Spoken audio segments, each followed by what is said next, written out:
बिस्मिल्लाहिर्रहमानिर्रहीम। एसआई और एएसआई की सीटें अनाउंस हो चुकी हैं। 19 लास्ट डेट है अप्लाई करने की। सर्विस कोटा की ये सीटें हैं। आपको बताइए है कि एएसआई की 1010 हैं। इतनी ज़्यादा सीटें पहले कभी भी पंजाब की हिस्ट्री में नई अनाउंस हुई। इसी तरह से एसआई की सीटें सब इंस्पेक्टर की 438 और पीएचपी में एएसआई के लिए इस दफ़ा सीटें अलग से रखी गई हैं 250। तो हर डिवीजन की अलग से हैं। तो पुलिसिंग का पोर्शन है या जो लॉ है वो उमैद साहब और इनके साथ राणा हारून साहब जो हैं वो भी सर्व कर रहे हैं इस वक्त पंजाब पुलिस में एज ए सब इंस्पेक्टर। यही लेके चलेंगे। अक्सर लोग ये समझते हैं कि सिर्फ मैं पीपीसी या सीआरपीसी कर लूँगा, रट्टे लगा लूँगा तो टेस्ट पास हो जाएगा। नहीं, ये आपकी बहुत बड़ी गलती होगी, क्योंकि सिलेबस में प्रॉपर एक डिवीजन दी गई है कि 50% आपका लॉ एंड पुलिसिंग है। मतलब यह है कि भी उसमें से भी 50% जो होगा वो पीपीसी, सीआरपीसी, कानून शहादत, लोकल एंड स्पेशल लॉज उसमें से होगा, और जो बाकी 50% होगा वो इन चीज़ों में से होगा, जैसे क्रिमिनल इन्वेस्टिगेशन हो गया, पुलिस प्रैक्टिकल वर्क हो गया, और इसमें जी क्राइम प्रिवेंशन वाली चीज़ें आ गई, crime scene investigation, forensic science, evidence handling, ये सारी चीज़ें हम पहले समझेंगे, इंटरैक्ट करेंगे। उसके बाद हम इस तरह के वन लाइनर नोट से इनको अच्छे तरीके से याद करने की कोशिश करेंगे। फॉर एग्जांपल जैसे जी पीपीसी का सेक्शन है 102 क्या कहता है, हिफाजत खुद अख्तियारी 114 क्या कहता है जी। सेक्शन 4 बड़ा इंपॉर्टेंट है, इसमें से आपने नोट करना है। सेक्शन 4 में दो चीज़ें बताई गई हैं, कहाँ पे साउंड सिस्टम अलाउड है और कहाँ पे साउंड सिस्टम नहीं अलाउड।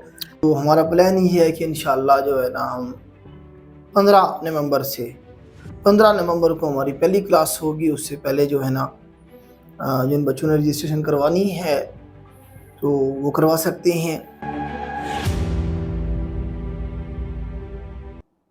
बिस्मिल्लाहिर्रहमानिर्रहीम। एसआई और एएसआई की सीटें अनाउंस हो चुकी हैं। 19 लास्ट डेट है अप्लाई करने की। सर्विस कोटा की ये सीटें हैं।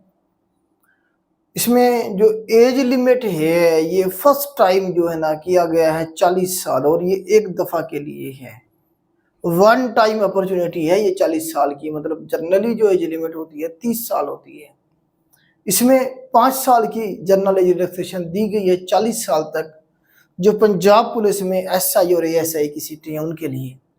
जबकि पीएचपी में जो है हमारे पास पंजाब हाईवे पुलिस के अंदर उसमें जो एज लिमिट है वो 45 साल है, 45 ईयर है।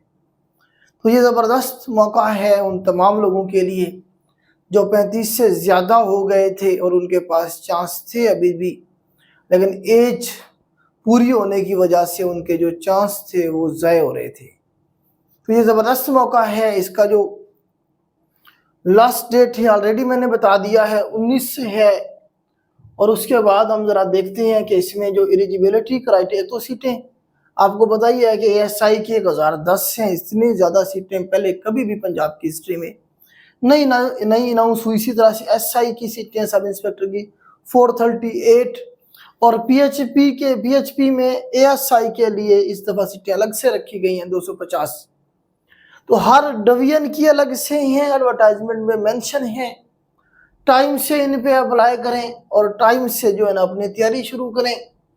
एलिजिबिलिटी क्राइटेरिया जो है इसमें आपको बताया कि एएसआई या एसआई के लिए कम से कम ग्रेजुएशन, मतलब 14 ईयर एजुकेशन, जिसने सिंपल बीए बीएससी किया हुआ है वो भी अप्लाई कर सकता है। बीएस 4 ईयर किया हुआ है, बीएससी किए हुए 4 ईयर, मतलब है कि कम से कम 14 ईयर एजुकेशन अगर आप में से किसी ने हासिल की हुई है तो आप एलिजिबल हैं इसमें अप्लाई करने के। साथ में कंडीशन है कि 3 ईयर की सर्विस का होना ज़रूरी है, कम से कम 3 साल की जो सर्विस है पुलिस डिपार्टमेंट में वो ज़रूरी है। एएसआई के लिए कांस्टेबल और हेड कांस्टेबल दोनों अप्लाई कर सकते हैं, जबकि एसआई के लिए हेड कांस्टेबल और एएसआई दोनों अप्लाई कर सकते हैं। तो ये जो है ना जी इसका एलिजिबिलिटी क्राइटेरिया है। सिलेबस जो है बेटा बीपीएससी ने अभी अनाउंस नहीं किया ऑफिशियली, इंशाल्लाह 2-4 दिनों में अनाउंस हो जाएगा।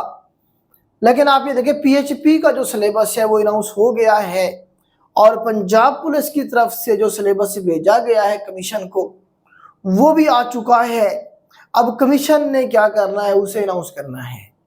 अनाउंस नहीं किया गया इसका मतलब ये है कि जनरल सिलेबस तो नहीं है, जीके बेस, मतलब सारे का सारा कुछ पोर्शन है। तो जो पंजाब पुलिस ने भेजा है कमीशन को सिलेबस, वो हम डिस्कस करेंगे और 99% चांस यही है कि वही सिलेबस होगा। उसमें जो नंबरों की परसेंटेज है वो कम ज़्यादा की जा सकती है। तो इसमें हम देखें कि हमारे पास जो प्रपोज्ड सिलेबस है जो पीपीएससी को दिया गया है, उसमें 30% जो है वो जीके का दिया गया है कि जीके का पोर्शन 30% होगा, जिसमें इंग्लिश का पोर्शन होगा, इंग्लिश का ऐसे भी हो सकता है। इसी तरह से कंप्यूटर का पोर्शन है, इसी तरह से पाकिस्तान अफेयर का पोर्शन है। तो ये उन्होंने डाला है जीके में, जबकि बाकी जो 70% है वो उन्होंने कहा है कि लॉ होना चाहिए, लॉ एंड पुलिसिंग का जो पोर्शन है वो होगा। अब पीपीएससी ने ये ऑफिशियली जो है ना अनाउंस नहीं किया, उन्होंने कहा कुछ दिनों में हम अनाउंस कर देंगे, लेकिन पीएचपी जो है उसका अनाउंस कर दिया, उसका यही है। इसका मतलब ये है कि अगर यही होता पंजाब पुलिस का सिलेबस, मतलब परसेंटेज यही होती, तो अनाउंस कर देते। अनाउंस ना करने के पीछे और कोई रीजन नजर नहीं आ रही है। एक रीजन ये हमें समझ आती है कि इसकी जो नंबरों की परसेंटेज है वो कम या ज्यादा करने के बारे में सोच रहे होंगे वो, कि जो जीके का पोर्शन है 30 के बजाय 50% कर दें या 40% कर दें, जो लॉ का पोर्शन है वो 70 के बजाय 50% या 60% करने के बारे में। तो ये 2-4 दिनों में इंशाल्लाह ऑफिशियली भी अनाउंस हो जाएगा, या हो सकता है इसी को रहने दे, वो 30% जीके रहने दें और 70% जो है ना लॉ का पोर्शन जाने दें। ठीक हो गया। सारे का सारा जीके तो हो नहीं सकता, ना सारे का सारा लॉ हो सकता है, क्योंकि अगर ये होता तो वो कब अनाउंस कर देते साथ ही, जिस तरह से बाकी सीटों का जो सिलेबस है वो साथ ही अनाउंस कर दिया जाता है। तो इसमें अब जरा हम देख लेते हैं कि जीके के पोर्शन तो मैंने आपको बता ही दिया। लॉ एंड पुलिसिंग का जो पोर्शन है उसके हवाले से जो है ना जी आज हमारे साथ मोहम्मद उमैर साहब हैं, जो इस वक्त सर्व कर रहे हैं एज आ सब इंस्पेक्टर पंजाब पुलिस में। रिसेंटली सारा यही सिलेबस जो है ना इन्होंने किया है। जब आप लोग इंशाल्लाह रिकमेंड हो जाएंगे तो आप लोगों को भी यही सारा सिलेबस रिकमेंडेशन के बाद भी जो है ना करवाया जाएगा। असल में ना ये जो सर्विस कोटा वालों का ना असल में ट्रेनिंग को स्टार्ट कर रहे हैं। आपको पता है कि 15 महीने की ट्रेनिंग होती है जब ये रिक्रूटमेंट होती है एसआई की। तो कोशिश कर रहे हैं वो जो लॉ इन्हें पढ़ाया जाता है बच्चे पहले से ही जो है ना जी करके आए, क्योंकि आप लोग पुलिस में हैं तो आपका हर रोज इन जो लॉज के साथ जो है ना वास्ता पड़ेगा। तो उमर साहब को मैं दावत दूंगा वो थोड़ा सा जो पुलिसिंग का जो पोर्शन है वो आपको करवाएं, क्योंकि हमारा जो नया बैच शुरू होने जा रहा है उसमें जो पुलिसिंग का पोर्शन है या जो लॉ है वो उमैर साहब और इनके साथ राणा हारून साहब जो हैं वो भी सर्व कर रहे हैं इस वक्त पंजाब पुलिस में एज ए सब इंस्पेक्टर, यही लेके चलेंगे। तो इसमें जो है ना आप देखें कि इन्होंने खुद एक डिपार्टमेंट में ही है तो ये अच्छे से आपको करवा सकते हैं। मेरा जो एक्सपीरियंस है वो जर्नल के हवाले से है, आप लोग मेरे लेक्चर सुनते ही हैं, तो जर्नल जो पोर्शन है इंशाल्लाह वो मैं ही लेके चलूँगा। बाकी जो लॉ के हवाले से है, पुलिसिंग के हवाले से है, पुलिस के सॉफ्टवेयर हैं जिनके बारे में मेंशन किया गया है, ठीक है, और जो है ना जी इसमें इन्वेस्टिगेशन के हवाले से बहुत सारी चीज़ें होंगी, पीपीसी है और सीआरपीसी का पोर्शन है। तो इस तरह से पुलिस ऑर्डर 2002 भी होगा। तो ये सारा आपको उमैर साहब ब्रीफ करेंगे। तो उमैर साहब ज़रा ब्रीफ करें बच्चों को कि जो है ना इसके हवाले से जो लॉ का पोर्शन है वो एक तो सिलेबस डिस्कस करें इनके साथ, दूसरा जो है ना इन्हें थोड़ा सा एक प्लान भी दें कि किस तरह से ये तैयारी करके जो है ना ये सीट जो है निकाल सकते हैं। Thank you so much sir. जैसे सर ने एक्सप्लेन किया है कि सीट्स अनाउंस हो चुकी हैं, सिलेबस वगैरह, और मोस्ट प्रोबेबली सिलेबस इसी तरह का आएगा जिस तरह के सर ने एक्सप्लेन किया, जनरल नॉलेज का हो गया या लॉ एंड पुलिसिंग का हो गया। तो लॉ एंड पुलिसिंग वाले इस पोर्शन में उन्होंने जो भी सिलेबस था उसके 6 मेजर सब्जेक्ट्स में उन्होंने इसको डिवाइड किया है। तो वो सब्जेक्ट कौन कौन से हैं उसको हम एक दफ़ा गो थ्रू करेंगे और बाकी सारी चीज़ें भी देखने की कोशिश करेंगे कि भी इम्पोर्टेंट क्या क्या चीज़ें हैं, कौन सी चीज़ें ऐसी हैं जो याद करने वाली हैं, कौन सी चीज़ें ऐसी हैं जो समझने वाली हैं, जिनके कंसेप्ट्स हम क्लियर करेंगे, मिल के हम इसको डिस्कस करेंगे और तैयारी को एक सिस्टमेटिक वे में लेके चलेंगे ताकि इंशाल्लाह मेहनत करें, आप वर्क करें, और एक टारगेटेड आप स्टडी करें और ये टेस्ट क्लियर करें। अच्छा जी, तो हम जिस तरह सब्जेक्ट्स की बात कर रहे थे इसमें जी लीगल स्टडीज आ जाता है, जिसमें पीपीसी हो गया, सीआरपीसी हो गया, कानून शहादत हो गया, लोकल एंड स्पेशल लॉज हो गए, पुलिस ऑर्डर, पुलिस रूल्स, ये सारी चीज़ें आ जाएंगी। क्रिमिनल इन्वेस्टिगेशन में इन्वेस्टिगेशन की टेक्निक्स, उसके अलावा जी क्राइम सीन, फोरेंसिक साइंस, इस तरह की सारी चीज़ें आ जाएंगी। इंटेलिजेंस की टॉपिक्स आ जाएंगे इसमें। अच्छा जी, उसके साथ साथ जो थियोरेटिकल एक पोर्शन भी दिया गया है उसको भी हम फर्दर आगे चल के डिस्कस करते हैं डिटेल में कि भी क्या क्या चीज़ें हैं। लीगल स्टडीज़ में जिस तरह मैंने आपको बताया है कि भी इसमें पीपीसी, ताज़ीरात पाकिस्तान, सीआरपीसी, ज़ाब्ता फौजदारी, कानून शहादत, लोकल एंड स्पेशल लॉज, ये सारी चीज़ें हैं। अब ये सारी चीज़ें देख के जनरली एक बंदा परेशान हो जाता है कि भी यार ये तो बहुत ज़्यादा सिलेबस है, मैं कैसे करूँगा और किस तरह से ये चीज़ें मैं कर सकता हूँ, या तो ये मेरे से होंगी ही नहीं। सबसे पहले आपने परेशान नहीं होना, क्योंकि पीपीएससी ने जो सिलेबस और ये सारी चीज़ें प्रपोज सेटअप दिया है, उन्होंने इनको सिर्फ वही चीज़ें ऐड की हैं जो इम्पोर्टेंट हैं, जो कि प्रैक्टिकल फील्ड में काम आने वाली हैं। आप सबको पता होगा एएसआई और सब इंस्पेक्टर का जो बेसिक मकसद है डिपार्टमेंट में वो है इन्वेस्टिगेशन। तो इस सिलेबस में ही उन्होंने वही चीज़ें ऐड की हैं जो इम्पोर्टेंट हैं, जो कि कल को प्रैक्टिकल फील्ड में काम आएंगी। तो बारी बारी हम चीज़ों को डिस्कस करेंगे भी कि क्या क्या चीज़ें इन्होंने ऐड की हैं सिलेबस में। जैसे मिसाल के तौर पे ज़ाब्ता फौजदारी या सीआरपीसी जिसको कहते हैं, उसके तो वैसे देखा जाए तो एक बहुत ज़्यादा सब्जेक्ट बन जाता है, उसमें काफ़ी सारी डिटेल मौजूद है। लेकिन टेस्ट के हवाले से सिर्फ हमने वही चीज़ें करनी है जो कि हमें सिलेबस में दी गई है। मिसाल के तौर पे arrest of accused person, section 46 to 67, बंदे की गिरफ्तारी, जो एक्यूज्ड होता है उसकी गिरफ्तारी के क्या क्या लवाजमात होते हैं वो इन सेक्शंस में दिए गए हैं 46 to 47। इससे पहले वाले भी नहीं करने, इसके बाद वाले भी हमने नहीं करने, सिर्फ वही करने हैं जो हमें यहाँ पे दिए गए हैं। इसी तरह प्रिवेंशन ऑफ ऑफेंसेस, जो कलंदरा जात जिनको आम जबान में कहते हैं, वो वाले सेक्शंस हमने करने हैं और उनकी एप्लीकेशंस कहाँ कहाँ होती है, उनकी इम्प्लीकेशंस क्या क्या है, सिर्फ हमने वो चीज़ें करनी है।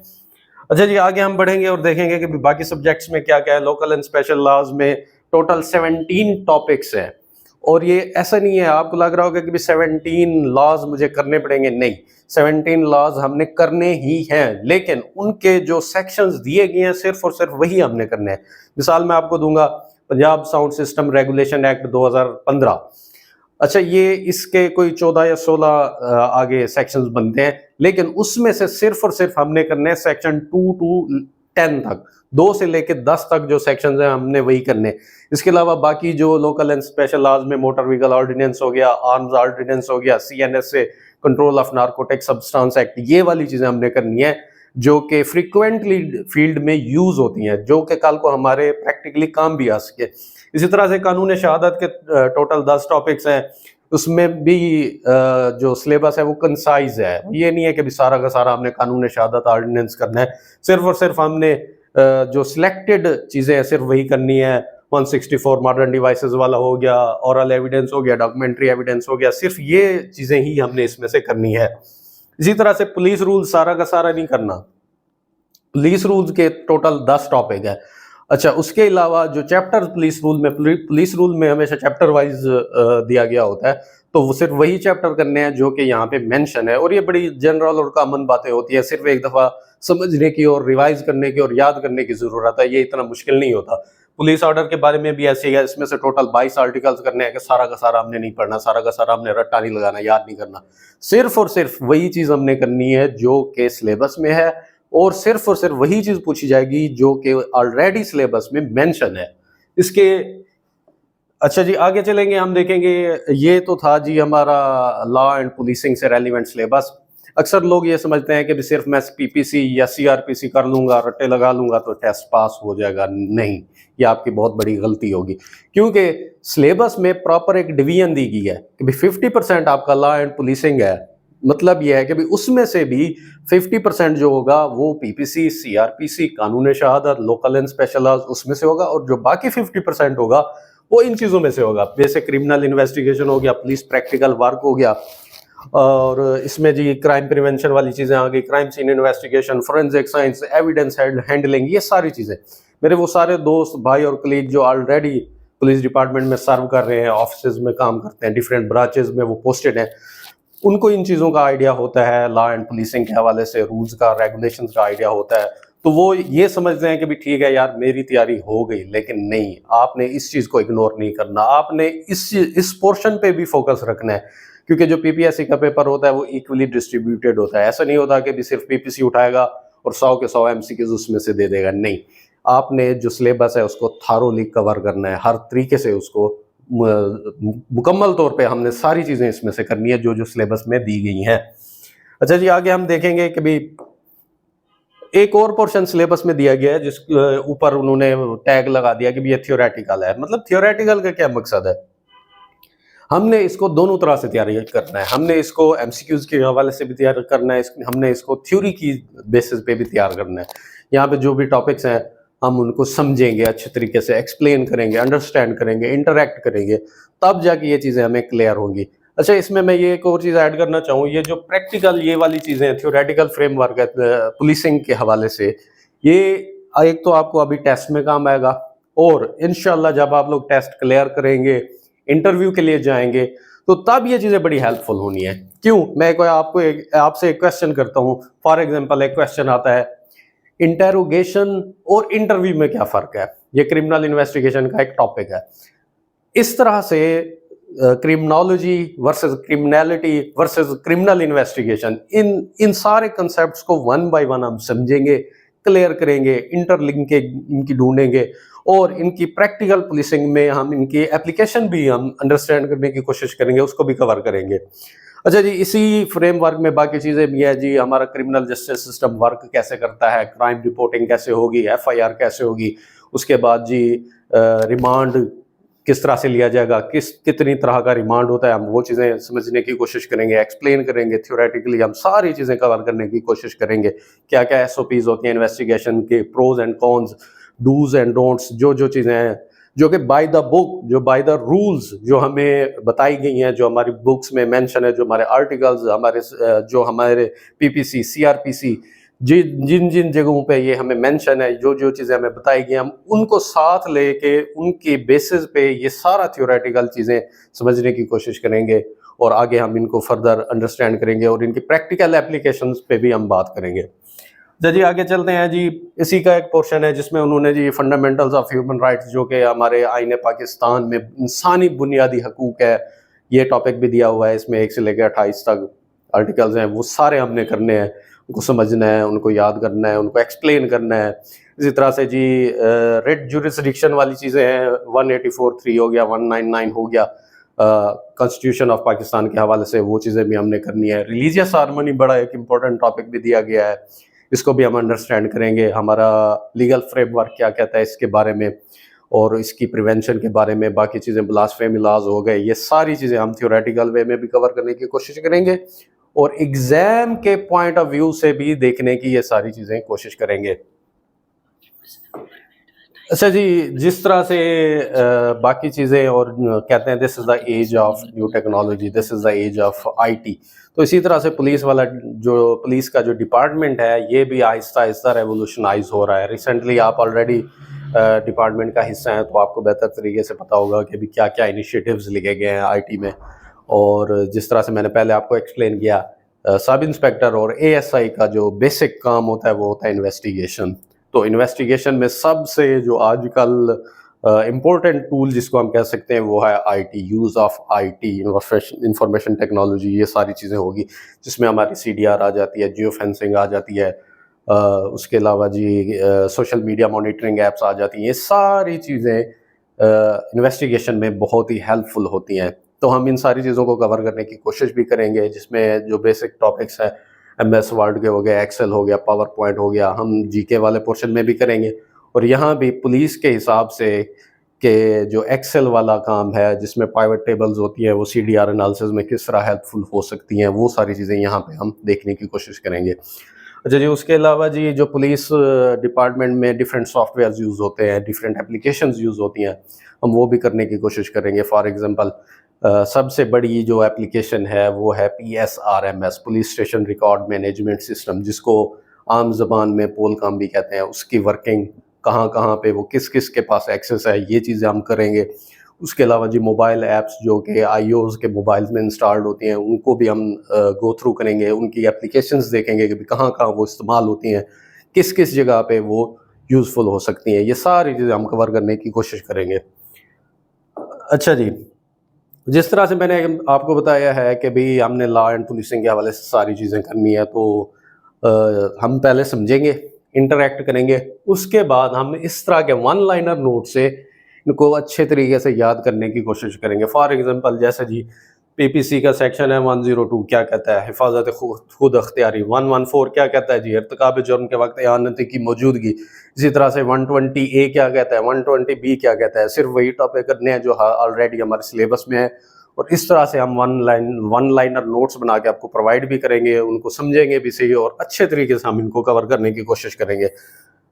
अच्छा जी, इसी तरह से पीपीसी के जो सेकंड टॉपिक है उसमें है डेफिनेशंस, तारीफात, तो इसी हिसाब से वो हम कवर करने की कोशिश करेंगे। ये वन लाइनर नोट्स हैं, पहले हम इनको समझेंगे अच्छे तरीके से, अपनी अंडरस्टैंडिंग और अपने कंसेप्ट्स क्लियर करेंगे। उसके बाद इस पैटर्न पे हम तैयारी करने की कोशिश करेंगे। याद करने वाली जो चीज़ें हैं वो इस तरह से हम करेंगे। फॉर एग्जांपल जी सरकारी मुलाजिम की तारीफ किस सेक्शन में है, 21। इस तरह से इस तरीके से हम इनको कवर करने की कोशिश करेंगे। तो जी हमारा पहला टॉपिक है बेसिक क्रिमिनल इन्वेस्टिगेशन के सब्जेक्ट में से जो हमारा पहला टॉपिक है वो है जी फोरेंसिक साइंस। हम इसको अभी कवर करने की और समझने की कोशिश करेंगे। What is forensic science? Basically forensic science का मतलब ये है किसी भी क्रिमिनल इन्वेस्टिगेशन में जब हम साइंस यूज़ करते हैं तो इसको फोरेंसिक साइंस कहते हैं। Use of scientific methodology in criminal investigation is called as forensic science। आपको कंसेप्ट क्लियर होना चाहिए कि भी क्रिमिनल इन्वेस्टिगेशन में जब भी साइंस या साइंटिफिक मेथड्स यूज़ होंगे तो इसको फोरेंसिक साइंस कहते हैं। इसमें एक बड़ी इंपॉर्टेंट चीज़ आ जाती है, what is the origin of forensic science? Forensic science निकली कहाँ से, फोरेंसिक का वर्ड कहाँ से आया, ये हमारा इंपॉर्टेंट क्वेश्चन है। और ये बेसिकली वर्ड है लैटिन ओरिजिन का, लातीनी ज़ुबान का वर्ड है, ओरिजिनल वर्ड है फोरेंसिस। फोरेंसिस का क्या मतलब होता है? फोरेंसिस का मतलब होता है फोरम, पब्लिक या ओपन स्पेस। ये इसकी स्टोरी इस तरह से है कि भाई एंशियंट रोम में इस तरह से होता था कि भाई अगर कोई क्रिमिनल पकड़ा जाता था एक ओपन स्पेस में, ओपन कोर्ट नुमा जगह में उसको पेश किया जाता था। दो पार्टीज होती थी, आर्ग्यू करते थे, एक उसके हक में एक उसके मुखालिफ, जिस तरह भी मॉडर्न कोर्ट रूम्स में होता है इसी तरह का कंसेप्ट था। तो वहाँ से ये वर्ड निकला है फोरेंसिस। फोरेंसिस से वर्ड निकला है हमारा फोरेंसिक साइंस। ये याद करने वाली बात है। वर्ड का ओरिजिन क्या है, वर्ड का कहाँ से आया, किस ज़बान का लफ्ज़ है? लातीनी ज़बान का, लैटिन वर्ड है। पहली दफ़ा जी किसने यूज़ किया था? Doctor Edmond Locard, father of forensic science भी इसको कहते हैं। ये भी नोट करने वाली बात है, father of forensic science is called doctor Edmond Locard. कहाँ से बिलोंग करते थे? फ्रांस से बिलोंग करते थे।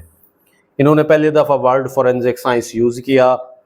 और फोरेंसिक साइंस की किसी भी किताब को आप उठाएंगे उसके पहले पेज पे लिखा होगा Locard principle, every contact leaves a trace. कोई भी जब भी कभी क्राइम होता है तो वहाँ पे एविडेंस लाजमन तौर पर मौजूद होता है। इसको कहते हैं लोकार्ड प्रिंसिपल। ये किसने दिया था? डॉक्टर एडमंड लोकार्ड ने। क्वेश्चन इस तरह से आ जाता है जी ये किसकी कोटेशन है? डॉक्टर एडमंड लोकार्ड की। या लोकार्ड प्रिंसिपल क्या था? Every contact leaves a trace.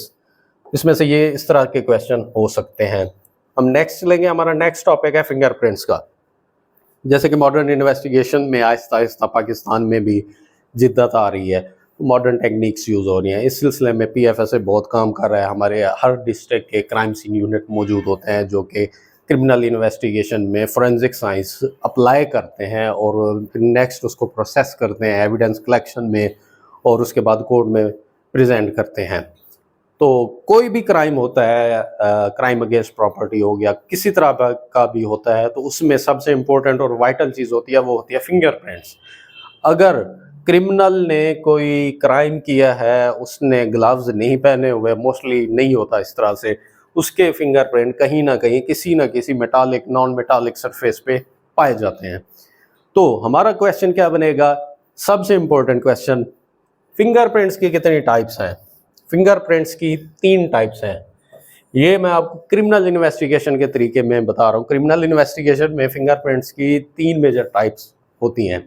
जबकि अगर हम मॉर्फोलॉजिकल वे में चले जाए कि भी कितने टाइप्स के पैटर्न होते हैं फिंगरप्रिंट्स में, वो 4 होते हैं। वो हमारा क्वेश्चन नहीं है, हमारा क्वेश्चन सिर्फ क्रिमिनल इन्वेस्टिगेशन से रेलिवेंट है।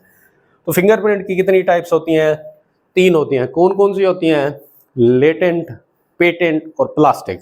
अब इन तीनों में फ़र्क क्या है? लेटेंट वो होती है जो कॉमनली यहाँ पे क्रिमिनल इन्वेस्टिगेशन में क्राइम सीन यूनिट वाले, जिनको आम आँख से नज़र नहीं आ रहे होते, वो पाउडर स्प्रिंकल करते हैं, उसको डेवलप करते हैं, उसके बाद उसको वहाँ से लिफ्ट करते हैं, ये होते हैं लेटेंट। लेटेंट आप इस तरह से याद रखिएगा कि लेटेंट वो हैं जो इनविजिबल हैं, जो नज़र नहीं आते, जिनको डेवलप करना पड़ता है, इनको कहते हैं लेटेंट। और बाकी जो सेकंड टाइप होती है वो होती है पेटेंट। मिसाल के तौर पे कहीं पे भी फिंगरप्रिंट का निशान पड़ा हुआ है और हमें नज़र आ रहा है, वो पेटेंट होगा। हो सकता है किसी पेंट में उसका हाथ लग गया हो, उसके बाद वो किसी सरफेस को टच हुआ है। हो सकता है खून में उसका हाथ लग गया और उसके बाद वो हाथ किसी सरफेस पे टच हुआ हो, उसको हम कहेंगे पेटेंट, जो आम आँख से नज़र आ रहा है। यहाँ पे आम आँख से नज़र नहीं आ रहा, उसको डेवलप किया गया, उसके बाद विजिबल है। इस सरफेस में ग्लास पे आप देखेंगे कि जो ब्लड के वजह से विजिबल हमें नज़र आ रहे हैं। और तीसरी जो अनकॉमन टाइप है, इनको कहते हैं प्लास्टिक। ये इस तरह से होता है कि भी अगर किसी जगह पे सरफेस पे सीमेंट किया हुआ है और वो वेट है, कहीं पे ग्लू पड़ा हुआ है और वो वेट है, उसके अलावा वार्निश होगी, या जो पुटीन टाइप कहीं पे लगी हुई है और वो वेट है, सेमी सॉलिड है, सॉलिड भी नहीं है और वोलेटाइल लिक्विड भी नहीं है, सेमी सॉलिड सरफेस पे अगर कहीं पे हाथ टच हो गया, मिसाल के तौर पर गूंदा हुआ जो आटा होता है, वहाँ पे किसी का हाथ टच हो गया, तो वहाँ पे इंप्रेशन पड़ जाते हैं। जैसे यहाँ पे शायद आपको नज़र आ रहे होंगे, आर्ट्स एंड रिजेस की तरह होते हैं, मतलब कि फील हो रहा होता है कि भी यहाँ पे फिंगरप्रिंट बना हुआ है। तो यहाँ पे इस तरह की तीसरी टाइप को हम कहते हैं प्लास्टिक। तो क्वेश्चन आ सकता है जी, पहला क्वेश्चन आ गया, कितने टाइप्स के फिंगरप्रिंट हैं? 3। और विजिबल कौन से होते हैं? विजिबल फिंगरप्रिंट्स होते हैं जी पेटेंट एंड प्लास्टिक। इनविजिबल कौन सा होगा जी? लेटेंट। क्वेश्चन बड़ा इंपॉर्टेंट है कि which type of fingerprint is not visible with naked eye. आम आंख से किस तरह के फिंगरप्रिंट नजर नहीं आते? आंसर होगा पहला लेटेंट। इनको डेवलप करना पड़ता है, उसके बाद ये नजर आते हैं। अच्छा जी, हम नेक्स्ट टॉपिक की तरफ चलते हैं। हमारा जो नेक्स्ट टॉपिक है वो है डीएनए एंड इट्स हिस्ट्री। वैसे तो ये बहुत वास्ट हो जाएगा, अगर हम इसको इन डेप्थ और डिटेल में स्टडी करना शुरू करेंगे तो कवर नहीं हो सकेगा हमसे। तो हम इसको सिर्फ अपने क्रिमिनल इन्वेस्टिगेशन और पुलिसिंग के हवाले से इसको जल्दी से गो थ्रू करने की कोशिश करेंगे। डीएनए टेक्नोलॉजी, डीएनए टेस्टिंग हमने बड़ा फ्रिक्वेंटली सुना था जी डीएनए टेस्ट हो रहा है जी, डीएनए टेस्ट के लिए लेके गए। डीएनए टेस्ट बेसिकली यूज़ कहाँ होता है? डीएनए टेस्ट जो होता है यूज़ होता है पैटर्निटी टेस्टिंग में, कि भाई बच्चे का वालिद कौन है या वालदा कौन है। नंबर 2, डीएनए टेस्ट होता है सेक्स क्राइम्स में। नंबर 3, डीएनए टेस्ट होता है आइडेंटिफिकेशन में, कोई मर्डर में कहीं पे ब्लड मिला है, ये बंदे का मर्डर हो गया, वहाँ पे ब्लड था, या दूसरे 2 बंदों में लड़ाई हुई है कि डेथ हो गई है, तो वहाँ पे जो ब्लड था या जो भी बायोलॉजिकल एविडेंस है, बायोलॉजिकल मैटर है, वो हम कलेक्ट करेंगे, उसको डीएनए टेस्टिंग के लिए हम यूज़ करेंगे।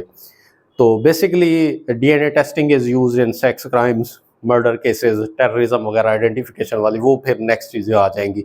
तो मेजर जो यहाँ पे प्रैक्टिकली यूज़ हो रहा है वो हो रहा है सेक्स क्राइम्स में और मर्डर के केसेस में। अच्छा जी, डीएनए वर्ड का मतलब क्या है? डीएनए जी, इसका किस चीज़ का एब्रीवेशन है? Deoxyribose nucleic acid. ये बड़ी इंपॉर्टेंट चीज़ है, क्योंकि जब क्वेश्चन आता है तो इसमें थोड़ा सा फ़र्क आ जाता है, इसमें थोड़ा फ़र्क आ जाता है, या इसमें ऑप्शंस में थोड़ा सा चेंज करके दे देता है तो हम गलत कर देते हैं। तो जब पूछा जाए व्हाट इज डीएनए, डीएनए किस चीज़ का एब्रीवेशन है? Deoxyribose nucleic acid. DNA what contains genetic information. DNA में जी जेनेटिक इन्फॉर्मेशन होती है। डीएनए कहाँ कहाँ पाया जाता है? मेनली कॉमन परसेप्शन है जी DNA is present in nucleus only. नहीं, मेजर पार्ट ऑफ जो डीएनए है वो न्यूक्लियस में पाया जाता है, जिसको न्यूक्लियर डीएनए भी कहते हैं। लेकिन ये डीएनए माइटोकॉन्ड्रिया में भी पाया जाता है। अगर ऑप्शंस में दे देता है जी डीएनए इज प्रेजेंट, अगर सिर्फ न्यूक्लियस है तो आपने सिर्फ इसी को करेक्ट करना है। अगर उसके साथ उसने माइटोकॉन्ड्रिया भी दिया हुआ है और उसके बाद ऑप्शन दिया हुआ है बोथ ए एंड बी, तो फिर आपने बोथ ए एंड बी को सिलेक्ट करना है। अच्छा जी, डीएनए किस चीज से मिलकर बना होता है? Nucleotides. Sub units of DNA are called as nucleotides. इस तरह से भी पूछ सकता है कि भाई what are nucleotides? Nucleotides are the sub units of DNA. DNA is made up of nucleotides. Next जो बड़ा इंपॉर्टेंट क्वेश्चन आता है, जो याद करने वाली और नोट करने वाली बात है, डीएनए कब और किसने डिस्कवर किया? फ्रेडरिक मिशर, एफ मिशर भी हो सकता है। कब डिस्कवर किया? 1869 में। ये नोट कर ले, ये बंदा कहाँ का था? He was Swiss. ये स्विट्जरलैंड का बंदा था जिसने 1869 में डीएनए डिस्कवर किया। अच्छा, नेक्स्ट क्वेश्चन है हमारा, who is the father of DNA? जिस तरह हमने अभी किया है, father of forensic sciences doctor Edwin Lockhart. Who is the father of DNA? James Watson is called as the father of DNA. DNA technology is used in sex crimes and murder cases. ये हम पहले discuss कर चुके हैं। इसमें से important जो questions आ सकते हैं, डीएनए की abbreviation. Genetic information is found in DNA. DNA is present in nucleus and mitochondria, both options. अगर सिर्फ न्यूक्लियस है तो आपने सिर्फ न्यूक्लियस करना है। इस तरह से न्यूक्लियोटाइड्स क्या होते हैं? डीएनए के सब यूनिट्स होते हैं, छोटे छोटे यूनिट होते हैं जिनको न्यूक्लियोटाइड्स कहते हैं। जब वो मिलते हैं तो एक डीएनए बना देते हैं। एफ मिशर के बारे में हमने डिस्कस किया। He was Swiss. 1869 में उसने डीएनए डिस्कवर किया। और father of DNA is James Watson. Next topic, PFSA. PFSA के बारे में तकरीबन तमाम लोग जानते हैं, पंजाब फोरेंसिक साइंस एजेंसी। इसका हेडक्वार्टर बेसिकली लाहौर में है। 8 इसके रीजनल ऑफिसेज हैं अक्रॉस द पंजाब। पीएफएसए क्या कर रही है? पीएफएसए एक पायनियर एजेंसी है जो कि फोरेंसिक साइंस की प्रैक्टिकल एप्लीकेशंस को क्रिमिनल इन्वेस्टिगेशंस में यूटिलाइज कर रही है। मतलब ये है कि भी हम उनको एविडेंस देते हैं, हम उनको सैंपल्स देते हैं, वो प्रोसेस करते हैं, उसके बाद हमें ऑथेंटिक रिपोर्ट्स देते हैं जो कि हम क्रिमिनल प्रोसीजर में हम उसको यूटिलाइज करते हुए क्राइम सीन और सारी चीज़ें वो हम कवर करते हैं।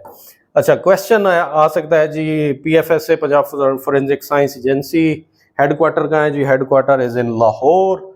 और इंपॉर्टेंट चीज़ ये आ सकती है कि भी कब बनी थी पीएफएसए? पीएफएसए बनी थी जी 30 October 2009। Works under the home department of Punjab. Next question पूछा जा सकता है, who was the first DG of PFSA? Doctor Ashraf Tahir. 2011 से 2023 तक वो डीजी रहे हैं। अभी रिसेंटली 2024 में इनकी डेथ हो गई है। उनके बाद जो सेकंड और करंट डीजी हैं वो हैं डॉक्टर मोहम्मद अमजद। पीएफएसए में से हमने क्या क्वेश्चन नोट करने हैं? कब फॉर्म हुई? हेडक्वार्टर का तकरीबन सबको पता होगा कि भी कहाँ पे है। पहले डीजी कौन थे और करंट डीजी कौन है? अच्छा, ये था हमारा क्रिमिनल इन्वेस्टिगेशन का पोर्शन जिसमें हमने फोरेंसिक साइंस के बारे में डिस्कस किया। उसको इसकी डेफिनेशन, उसकी ओरिजिन होगी। फिंगरप्रिंट्स के बारे में हमने डिस्कस किया। टाइप्स होगी, विजिबल इनविजिबल के बारे में हमने डिस्कस किया। उसके बाद हमने पीएफएसए और डीएनए की हिस्ट्री के बारे में डिस्कस किया। ये सारी चीज़ें करने के बाद, अच्छा, एक और छोटा सा टॉपिक आज हम कवर करने की कोशिश करेंगे। लीगल स्टडीज़ में लोकल एंड स्पेशल लॉज में एक बड़ा कॉमनली यूज़ होता है जिसको Punjab sound system regulation act 2015 भी कहते हैं। जैसे कि मैंने पहले एक्सप्लेन किया था कि भाई हमने सारा का सारा नहीं करना, हमने सारा एक्ट जो है ये सारा नहीं करना। इसका जो हमारे पास गिवन सिलेबस है सेक्शन 2 to 10 तक, 2 से लेकर 10 तक जो सेक्शंस हैं सिर्फ और सिर्फ हमने वही करने हैं, सारा कुछ नहीं करने की ज़रूरत है हमें। तो हम शुरू करते हैं कि भाई जी सेक्शन, सबसे पहली बात ये कब आया जी एक्ट 2015 में। उसके बाद जी सेक्शन 2 क्या कहता है? सेक्शन 2 में बेसिक चीज़ें जिस तरह से होती हैं, तारीफात हैं, इस कोड का नाम क्या होगा, प्लेस ऑफ वर्शिप से क्या मुराद है, चर्च, मस्जिद, मंदिर एटसेट्रा, साउंड सिस्टम की डेफिनेशन क्या है, कोई भी ऐसी मैकेनिकल या मशीनी चीज़ जिसकी वजह से एक लाउड साउंड प्रोड्यूस हो और आवाम तंग हो, इसको साउंड सिस्टम कहते हैं। एक और चीज़ इसमें मेंशन है, उसको लिखा गया है विसिनिटी। विसिनिटी का मतलब होता है गिर्द व नवाह। इसकी तारीफ की गई है कि भी मिसाल के तौर पे एक जगह लिखा हुआ है कि भी कोई साउंड सिस्टम वहाँ पे इंस्टॉल किया गया है, उसकी विसिनिटी में आवाम डिस्टर्ब हो रही है। विसिनिटी का क्या मतलब है? विसिनिटी का मतलब है 10 गज फ्रॉम द प्लेसमेंट, जहाँ पे साउंड सिस्टम लगाया गया है उसके गिर्द नवाह का मतलब है उसके इर्द गिर्द 10 गज की दूरी। सेक्शन 3 क्या कहता है? सेक्शन 3 हमें मना करता है किसी भी तरह का लाउड साउंड सिस्टम यूज करें जिसकी वजह से आम बंदा परेशान हो, तंग हो। ये सेक्शन 3 में आ जाता है। एक और चीज इसमें नोट करने वाली है, सेल्फ यूज अगर बंदा खुद यूज करेगा वो भी गिल्टी होगा, असिस्टेंस किसी की हेल्प कर रहा होगा वो भी गिल्टी होगा, परमिट और अलाउ अगर किसी ने अपनी जगह पे अपने प्रीमिसेस में किसी को अलाउ किया होगा कि भाई यहाँ पे साउंड सिस्टम आप यूज कर लें, तो वो बंदा जो अलाउ कर रहा है वो भी इसके साथ साथ गिल्टी होगा। हम नेक्स्ट सेक्शन की तरफ चलते हैं, सेक्शन 4। सेक्शन 4 बड़ा इंपॉर्टेंट है, इसमें से आपने नोट करना है। सेक्शन 4 में दो चीजें बताई गई हैं, कहाँ कहाँ पे साउंड सिस्टम अलाउड है और कहाँ कहाँ पे साउंड सिस्टम नहीं अलाउड। पहले हम देखेंगे कि भाई कहाँ कहाँ पे अलाउड है। सबसे पहली चीज है जी place of worship. Place of worship already मैं आपको बता चुका हूँ, इन्होंने इसमें डिफाइन किया गया है, चर्च हो सकता है, मस्जिद हो सकती है, मंदिर हो सकता है, या कोई भी इबादत की जगह होगी उसको वर्शिप प्लेस कहेंगे। वहां पे हम यहाँ पे मस्जिद की बात ले लेते हैं। मस्जिद में अजान से पहले और अजान के बाद दुरूद पाक पढ़ने के लिए यहाँ पे यूज हो सकता है। अजान के लिए यूज हो सकता है, अजान से पहले अगर दुरूद पाक पढ़ा जा रहा है उसके लिए यूज हो सकता है, अजान के बाद अगर पढ़ा जा रहा है उसके लिए यूज हो सकता है। जुम्मे वाले दिन रैब खुतबा, अरबी ज़बान में जो खुतबा होता है उसके लिए भी साउंड सिस्टम यूज हो सकता है। उसके अलावा ईदैन पे हो सकता है जी साउंड सिस्टम यूज हो सकता है।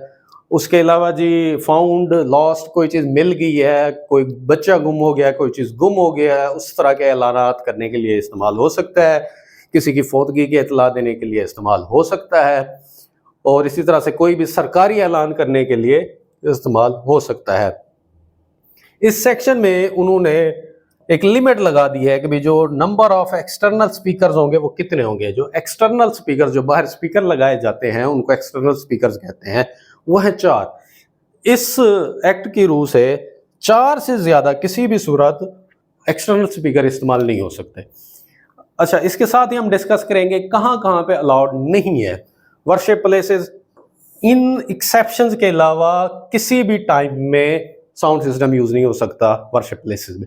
हॉस्पिटल्स में किसी भी सूरत अलाउड नहीं है, हॉस्पिटल के आसपास अलाउड नहीं है, जो मैंने आपको बताया था गिरदोनवा विसिनिटी, ये वहां पे हम यूज करेंगे क्योंकि हॉस्पिटल है, उसके गिरदोनवा में जो 10 गज का एरिया है उसमें यूज नहीं हो सकता ये।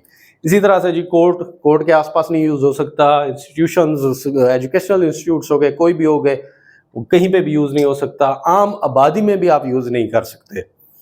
तो अगेन सेक्शन 4 बड़ा इंपॉर्टेंट है, इसमें यह बताया गया है कि भाई कहाँ कहाँ पे अलाउड है, कहाँ कहाँ पे अलाउड नहीं है, स्पीकर्स की तादाद बताई गई है। सेक्शन 5 की तरफ चलेंगे तो सेक्शन 5 हमें कहता है इंस्पेक्शन।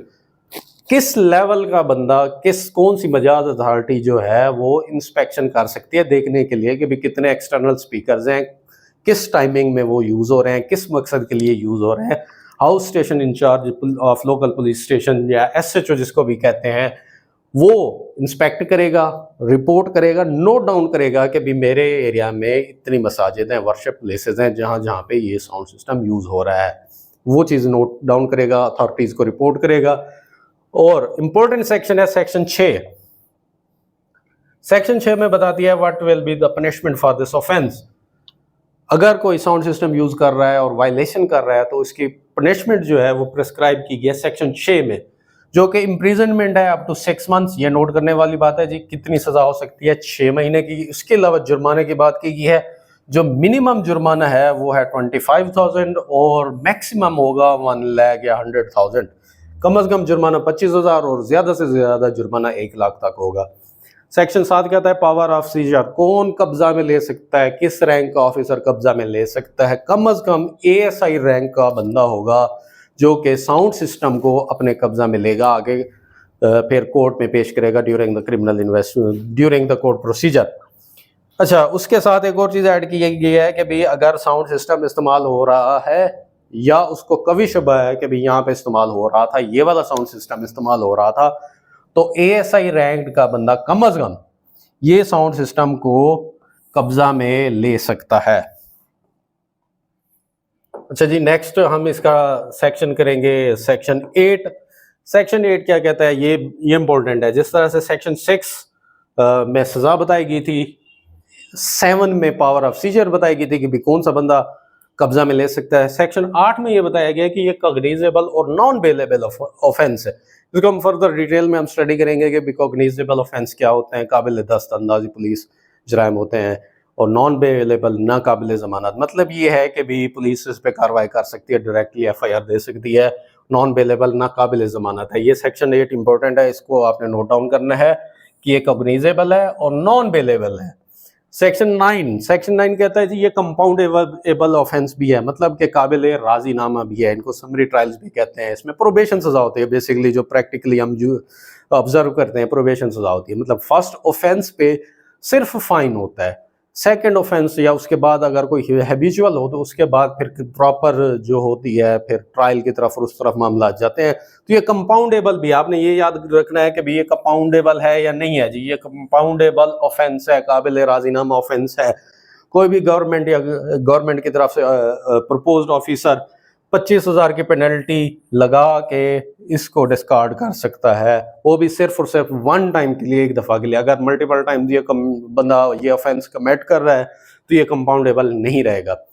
और लास्ट सेक्शन जो हमने करना है वो है जी कॉन्फिस्केशन, बहक के सरकार जब्त करना।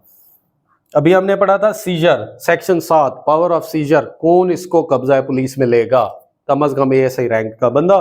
कॉन्फिस्केशन क्या है कि भी एक बंदा है जो हैबिचुअल है, मुसलसल वो वायलेशन करता रहता है और बस जुर्माने भरता है और साइड पे हो जाता है। तो कोर्ट किसी भी स्टेज पे ऑर्डर कर सकती है जो भी उसका साउंड सिस्टम है वो बहक के सरकार जब्त कर लिया जाए हमेशा हमेशा के लिए। कॉन्फिस्केशन के कौन मजाज है जी, कोर्ट का ऑर्डर, कोर्ट ऑर्डर कर सकती है, इसको कॉन्फिस्केट कर सकती है। पावर ऑफ सीजर किसके पास है, जैसे अभी हमने डिस्कस किया था सेक्शन 7 के तहत जो होता है एएसआई रैंक का ऑफिसर वो इसको सीजर कर सकता है, फिर बाद में कोर्ट के सामने प्रोड्यूस करेगा फॉर ट्रायल। तो एक दफ़ा फिर से हम इसको एक थारोली देखने की कोशिश करेंगे। सेक्शन 2 में डेफिनेशंस हैं, विसिनिटी 10 गज के बारे में बताया है। सेक्शन 3 प्रोहिबिशन, सख्ती से ममाने आता है जी। सेक्शन 4 कहता है कहाँ पे अलाउड है कहाँ पे अलाउड नहीं है। सेक्शन 5 कहता है जी इंस्पेक्शन, और सेक्शन 6 कहता है पनिशमेंट 6 महीने सजा इम्प्रिजनमेंट के बारे में है। जुर्माने के बारे में बताया गया 25,000 कम अज कम जुर्माना होगा, 1 लाख मैक्सिमम जुर्माना होगा। किस रैंक का बंदा जो है जो उसको सीजर कब्जा पुलिस में ले सकता है, एएसआई रैंक का बंदा ले सकता है जी, ऑफिसर ले सकता है। और सेक्शन 8 कहता है जी कॉग्निजेबल और नॉन बेलेबल ऑफेंस है। सेक्शन 9 ये कहता है जी कंपाउंडेबल भी है लेकिन एक दफ़ा ओनली फर्स्ट टाइम। सेक्शन 10 कहता है जी कॉन्फिस्केशन, कोर्ट के ऑर्डर पे इसको कॉन्फिस्केट किया जा सकता है। तो ये था जी आज का हमारा टॉपिक, और आगे इंशाल्लाह अब मुझे दीजिए इजाज़त, इंशाल्लाह नेक्स्ट वीडियो में आपसे मुलाकात होती है। Thank you so much. चलें, ये जो है ना उमर साहब ने ब्रीफ किया है आपको, थोड़ा सा पहले सिलेबस ब्रीफ किया है और उसके बाद जो है ना एक छोटा सा टॉपिक जो फ्रांजिक का था वो इन्होंने ब्रीफ करने की कोशिश की है। हम उम्मीद करते हैं कि हमारा जो मैसेज है आप तक पहुंचा पाए होंगे। तो हमारा जो नया बैच शुरू होने जा रहा है वो इंशाल्लाह जो है ना, हमने पहले 10 से हमारा प्लान था लेकिन अभी कुछ चीज़ें हम ऑर्गेनाइज कर रहे हैं। तो हमारा प्लान ये है कि इंशाल्लाह जो है ना हम 15 नवंबर को हमारी पहली क्लास होगी। उससे पहले जो है ना जिन बच्चों ने रजिस्ट्रेशन करवानी है तो वो करवा सकते हैं। हम कोशिश करेंगे कि बल्कि हमारा ये जो लॉ का जो पोर्शन है सारे का सारा वही ऑफिसर लेके चलें जो इस वक्त जो है ना इन पोस्ट पे एसआई, सब इंस्पेक्टर या फिर एएसआई के जो सीट्स हैं उसके ऊपर सर्व कर रहे हों। तो इसमें सिलेबस वही है जो लॉ एंड पुलिसिंग का है वो 70% नहीं होगा तो कम अज़ कम 50% ज़रूर होगा, 50 to 60% ज़रूर होगा। बाकी जीके का जो पोर्शन है वो 30 से 40% होगा। वो इंशाल्लाह मैं खुद लेके चलूँगा, मेरे लेक्चर तो आपने सुने हुए हैं। बाकी जो है ना आपके जो सवाल हों तो आप गिवन नंबर पे बेटा कांटेक्ट कर सकते हैं। नंबर मैं अगेन लिख भी देता हूँ। तो हमारे पास जो है बेटा जो हमारे नंबर हैं ऑफिशियली,